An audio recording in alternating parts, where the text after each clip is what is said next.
سەر لە ئێوارەی ڕۆژی چوارشەممەی هەفتەی ڕابردوو پاسێکی قوتابیان لە کاتی گەڕانەوە لە گەشت و سەیران لە سەریاگای کونەماسی لە نزیک گوندی کارێزە لە ناوچەی شارباشوور وەرگەڕان و 18 کەس بریندار بوو تێیدا.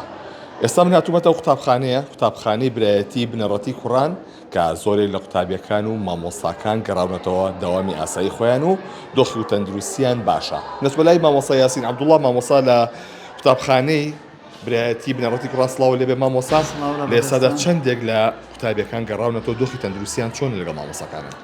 الحەمدوللا ئەمڕۆکەوە ڕۆژی یەکشەمەیە دەستمان کردێتەوە بە دەوامی قوتابخانە.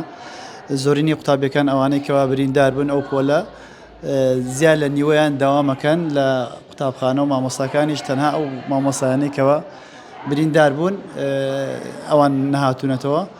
ئەمڕۆ چون بۆ ماوەت لەبەرەوەی تەندروستیان شکر بەرەو باشتر ڕۆشتووە تاوەکو حاکم ئیفادەیان لێوە بگێ و داوایان هەیە یاخود تەنازول لە کێشەکانەکەن لەو ڕووداوی کە ڕوویداوە. ئەو قوتابیانی دیکەکە نهاتوونەتەوە وانەکانیان بە نەهاتوو بۆ ژمارەکرێت یا چیان بۆ کرێت؟ نەخێر ئێمە ئەوە لە بەرچاو ئەژگیرێکە ئەم قوتابیان ڕووداوێکی وا ڕوویداوە وەکو غیاب نادرێن ئینشاءڵڵا، بەڵام قەرەبووشیان بۆ ئەکرێتەوە مامۆستاکان ئامادەبوونیان تیا بۆ سپاسیانەکەین. مامۆستایانی نۆ پۆلی نۆکانمان ئامادەیان تیا بۆ دەربوتنەوەی ئەو وانانەی کەوا ئەو مامۆستایانی کەوا بریندار بوون نایەنەوە بۆ قوتابخانە ئەوان دێن لەجێ ئەوان دەرسەکان ئەڵێنەوە. هەڵوێستی دایک و باوکان چی بۆوانەی کە مناڵەکانیان بریندار بوون لەم ڕووداوەدا هەڵوێستیان چۆن بوو لەگەڵتانە؟ بەڕاستی منەمەوێت لێرەوە سوپاسی دایک و باوکان بکەم کەوا ئیجابیانە بەدەم ئەو ڕووداوەوە هاتن و زۆر سپاسیانەکەم. سەردانی هەموویمانیان کردووە، هەمومان چون سەردانمان کردووە مامۆستایان و لەگەڵ کەسوکاری سایق پاسەکەیە سەردانی هەموو دایک و باوکی بریندارەکانمان کردووە ئیجابی بن و هەڵوێستیان زۆر جوان بوو، زۆر سپاسیانەکەین. وتیانە ئەمە کارێکی قەزا و قەدەرە و دەستی کەسیتیانە بوو. هەمووشیان دایک و باوکان ئێمە موافقەتمان بۆ وەرگرتوون پێشتر ئەنجا قوتابیەکانمان بردوێتە دەرەوە. مامۆستا لەو 18 کەسە چەندی قوتابی و چەندی مامۆستا بوو؟ لەو 18 کەسە ئێمە 10 قوتابیمان هەیە کە بریندار بووە و هەروەها 4 مامۆستاش و 4 قوتابی مناڵیش کەوا مناڵی مامۆستاکان بوون هاتبوون ئەوانیش بریندار بوون. وەکو برینداربوونی قوتابیەکانی خۆمان 10 کەس بووە لەگەڵ 4 مامۆستا. هیچکەم لە قوتابیەکان توانێ ئەوان هەیە کە بێنەوە یان کات ئەوە هەیە نەتوانێت بێتەوە؟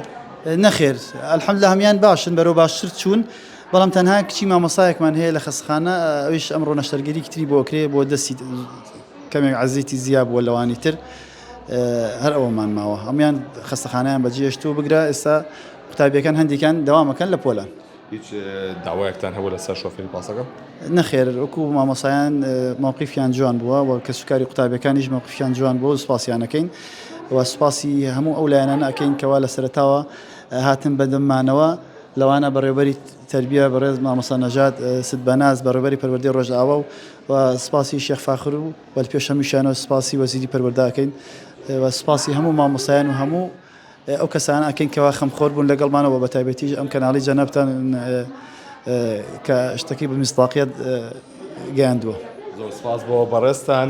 بەڵێ ئەمە زانیاریەکان بوون لەبارەی گەڕانەوەی قوتابیان و مامۆستایانی قوتابخانەی برایەتی بنەڕەتی کوڕان کە ئەو ڕووداوە لە چوارشەممەی ڕابردوو لە کاتی گەڕانەوە لە سەیراگای کونەماسی یەکێک لە پاسەکان کە قوتابیانی پۆلی حەوتی تێدا بووە وەرگەڕاو تێدا 18 کەس بریندار بوو. دەدانەیە قوتابی بوو، 4یان مامۆستا بوو، 4ەکەی دیکە منداڵی مامۆستاکان و کە لەگەڵیان بەشداریان لە ناو گەشت و سەیرانەکەدا کردبوو. لە ئێستادا زۆرێک لە قوتابیەکان و مامۆستاکان گەڕاونەتەوە سەردەوامی ئاسایی خۆیان و دەوام لە قوتابخانەکە بەردەوامی هەیە.